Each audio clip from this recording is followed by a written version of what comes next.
Now, the sixth thing you need to remember is the availability of deposits and specification. These things are available. That is material that is deposited, which is what we are talking about is biological material, and the specification. They are accessible to the public only after publication. Now, we get this from 11A6. Upon publication of the application, the depository institution shall make the biological material mentioned in the specification available to the public, and the patent office shall make this specification and drawings available to the public. These are the two things that become available soon after publication. Now, the seventh thing you will remember are the rights upon publication, because patents encompasses certain rights, and the rights are mentioned in section 48 with regard to a process and with regard to a product. These rights can only be enforced after the grant of a patent. There's no doubt. But there are some rights and privileges which you are entitled to soon after publication. Now, this is what the section says. The section says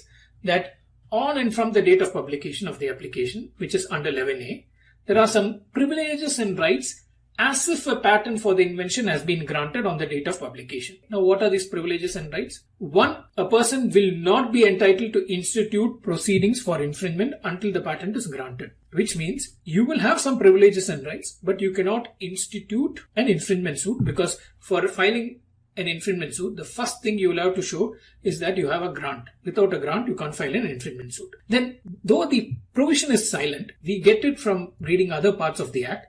We understand that the rights and privileges are with regard to putting a person on notice. Once your application is published, assume that a person is infringing or potentially infringing your invention. If you get a grant, you should be able to stop him. So what you can do is you can put the person on notice, send a notice, and there is a provision under the Patents Act, I think it's 111. It's 111, okay, which tells you that once you put a person on notice, then you are entitled to claim damages from that person. Notice comes when you inform the person that the person will be infringing once your patent is granted. So this is the right and privilege.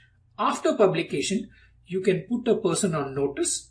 You will not be able to stop that person, but after the patent is granted, you will be able to claim damages, that is compensation, for the infringement from the date you put them on notice. Though this provision is silent, what is meant by rights and privileges is the ability to claim damages after the patent is granted, and the date for claiming damages will be from the date of the publication, because that is when a person would get, or a person is expected to get knowledge about a patent. There are further details here. It also talks about applications filed under section 5.2. Any right in those applications shall accrue from the date of grant of a patent. The short way to understand what 5.2 is, 5.2 refers to applications filed under the mailbox. A mailbox application was because India was under a transition period between 1995 to 2005, where it could not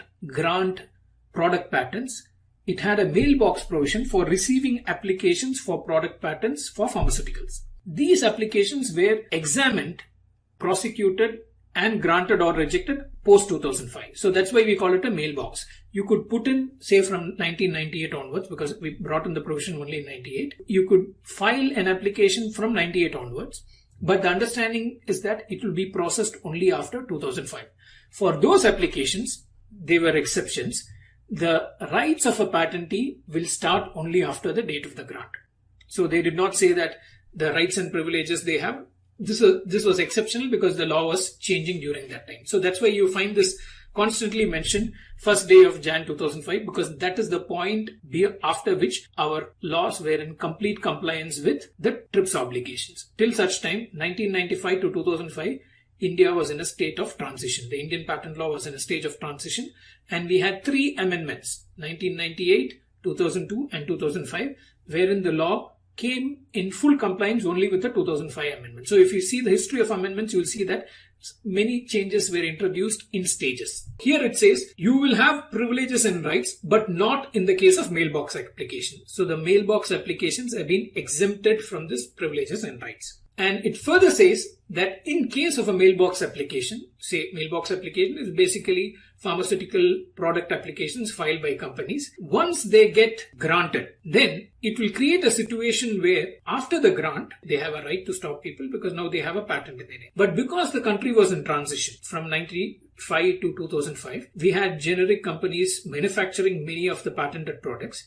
They brought in an exception in this provision to say that if you have a mailbox application and if the mailbox application gets granted post 2005, then your only right would be to receive reasonable royalty. Why? Because people would have been already manufacturing and marketing the product, and after your grant, you can't stop them. So it's a right to continue what you were doing, and that's a principle in patent law. It's nothing exceptional.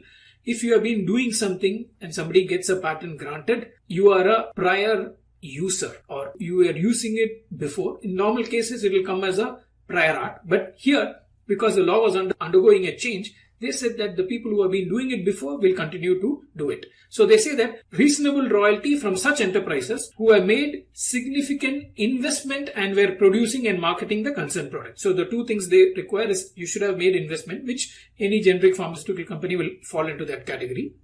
It would have made an investment, and they were producing and marketing. And this should be prior to 2005. So before 2005, that is during the mailbox period, they had made an investment.